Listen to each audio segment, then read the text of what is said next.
Ah, that kiss. Who could forget that kiss? The event, the 2003 Academy Awards. The occasion, Adrien Brody winning his first Oscar for the film The Pianist. But it's not just that. See, he was only 29 years old, and Adrien became the youngest ever to win the Best Actor award. And that's when the rest of the world paid attention. But you know, think by then, though, Adrien had already been making movies for a decade. Now, he grew up in Queens, New York, and as the story goes, his parents encouraged him to act to keep him out of trouble. He actually got his first TV acting role at 15, and 5 years later, he hit the big screen in the Depression-era drama, King of the Hill. 1998 comes along, and Adrien's breakout role. Well, at least that's what he thought. Adrien got cast as Corporal Fife in a little war flick called The Thin Red Line. But when he went to the premiere, he actually found that most of his scenes had been cut, but I think he's made up for it since. Adrien rocked as a bisexual punk kid / murder suspect in Summer of Sam, played a Jewish boy coming of age in the 50s flick Liberty Heights. That was a really good movie. And then came the role that got Adrien, well, that little gold statue, The Pianist. It's a funny time to say this, but What? I wish I knew you better. Since then, he's played the village idiot in, well, The Village, a love-struck screenwriter in King Kong, and one of 3 dysfunctional brothers on a journey across India in Wes Anderson's The Darjeeling Limited. You have any questions? I do. Okay, go ahead. What happened to your face? Adrien's latest role, a professional con man alongside Mark Ruffalo. They're called the Brothers Bloom, and they're out to pull their very last con. How'd you find me? It's actually pretty simple. We're brothers. And I've come to the conclusion that you don't want out. You think you do, but you don't. Here he is, Adrien Brody. Good to see you, man. How are you? Welcome to progress. Good to see you. Thank you. We could talk movies or acting or whatever, but I'd rather talk about motorcycles. You had the R1, the black R1 motorcycle with the carbon fiber. You got rid of it? Yeah, well, I love the bike. It's an amazing bike. I just don't have the self-control to own a bike like that. You totaled it, right? I didn't total it. It ended up on my back. Oh, nice. But I saved it. That's usually a good sign, just isn't ended it? up, I have access to it. A buddy of mine has it, and so I kind of more Is that kind of sedate like motorcycles. It's like when your friend's dating your ex-girlfriend that you actually still love? It's it's a little bit better, I think. I'm not that materialistic. It's all right then. It's a beautiful bike, but there's less emotion involved, I think. This Brothers Blue movie, I'm curious about the ratio of movies you take versus ones you turn down. I mean, when you win an Oscar, I'm sure you get lots of neat opportunities. Yeah, you get, you know, I feel really fortunate. I've even prior to that, you know, I've managed to find interesting material and worked with really talented directors, and I try to just follow the same work ethic and not necessarily change my motivation. There is more material. It doesn't mean there's that much more brilliant material. So, you know, it's just, I guess, sifting through more. But it's nice when you find projects like this, which are really unique. How do you research the role of a con man? Do you just go steal stuff, or? How do you do that? You grow up in New York, you innately understand con men, I think, and hustling your way through your life. To some extent. I mean, it is a hustle living in a city, but you have to kind of outsmart the hustle that's coming at you because people are hustling you constantly. And so in that respect, but I mean, there are also parallels. Not that acting is similar to being a con man, but there are elements of performance involved, obviously, and you have to be able to be convincing in a con. Did you have a moment where you thought, yeah, I'm more than just a working actor now, something's happening here. There's a momentum that's carrying on above and beyond what it is I'm doing, as it related to your career?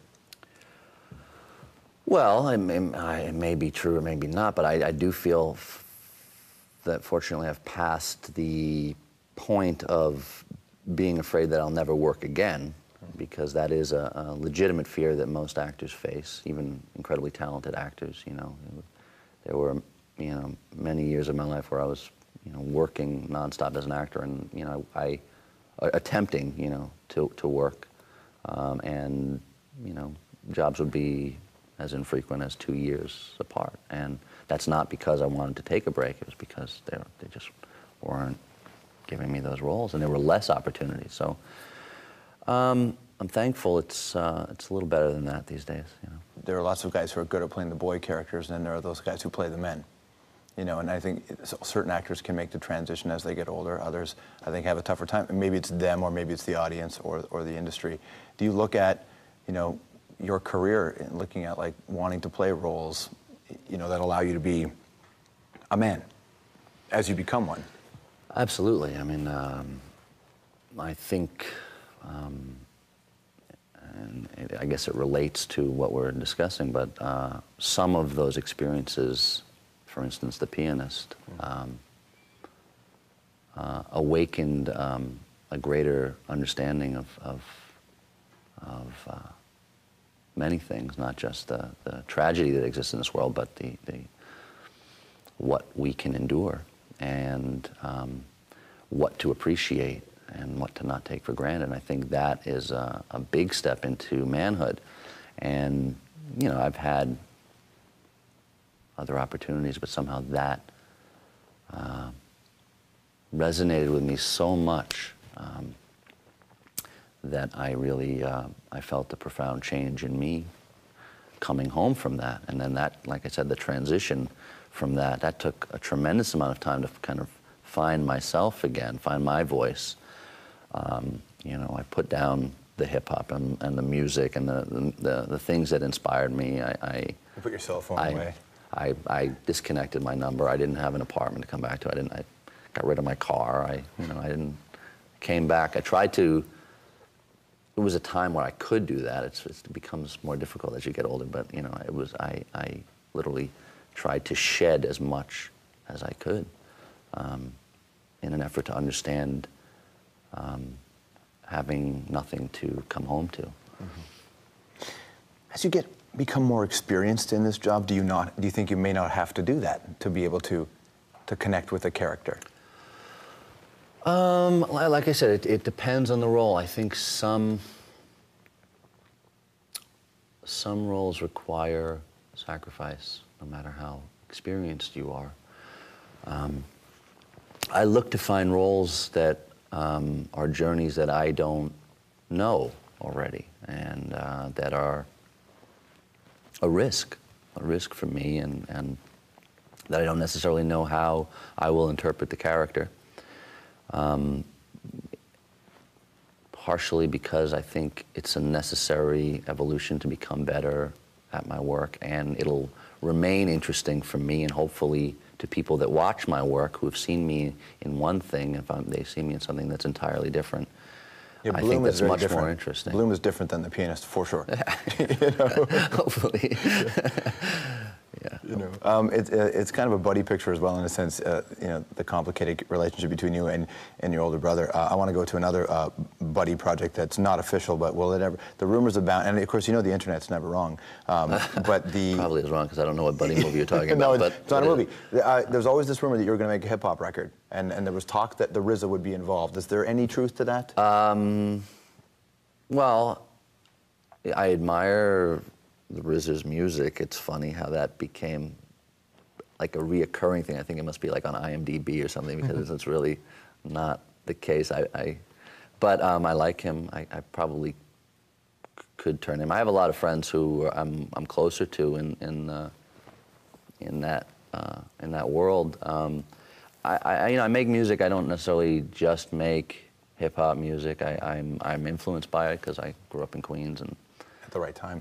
Yeah. I mean, 2009 is the 30th anniversary of the release of Rapper's Delight. I mean, just what a watershed moment. Amazing, yeah. Well, now it's not a, it's a universal culture now. So it's not the thing to get beaten up on the corner because you have a tail and you break dancing anymore. Did that ever happen to you? Yes, that was my story. Did you ever try to find? I go back to my parents' neighborhood and it's pretty hoodie. And when I was a kid and I was a rebel, you know, they were still listening to disco and classic rock, which I respect, but they didn't respect. In a sense, you kind of played that role in Summer of Sam. A little bit. I drew from that. I mean, it was punk culture that was that character's thing. And it's interesting that I didn't have any friends to introduce punk music and that scene, but that would have also inspired me too. So I got a lesson in that, and I actually got to sing and perform in CBGB's while it was still up. That's a trip. Really exciting, which made me want to rethink careers. It's good to see you, man. Yeah, Thanks for thank coming. you. in. Thanks a lot, Appreciate Jack. that. All right, cool. Adrien Brody, the film is called The Brothers Grimm. We'll be right back. Urged him to act to keep him out of trouble. He actually got his first TV acting role at 15, and 5 years later, he hit the big screen in the Depression-era drama King of the Hill. 1998 comes along, and Adrien's breakout role to win the Best Actor award. And that's when the rest of the world paid attention. But you know, think by then, though, Adrien had already been making movies for a decade. Now, he grew up in Queens, New York, and as the story goes, his parents encouraged him. Well, at least that's what he thought. Adrien got cast as Corporal Fife in a little war flick called The Thin Red Line. But when he went to the premiere, he actually found that most of his scenes had been cut. But I think he's made up for it since. Adrien rocked as a bisexual. Forget That Kiss. The event, the 2003 Academy Awards. The occasion, Adrien Brody winning his first Oscar for the film The Pianist. But it's not just that. See, he was only 29 years old, and Adrien became the youngest ever.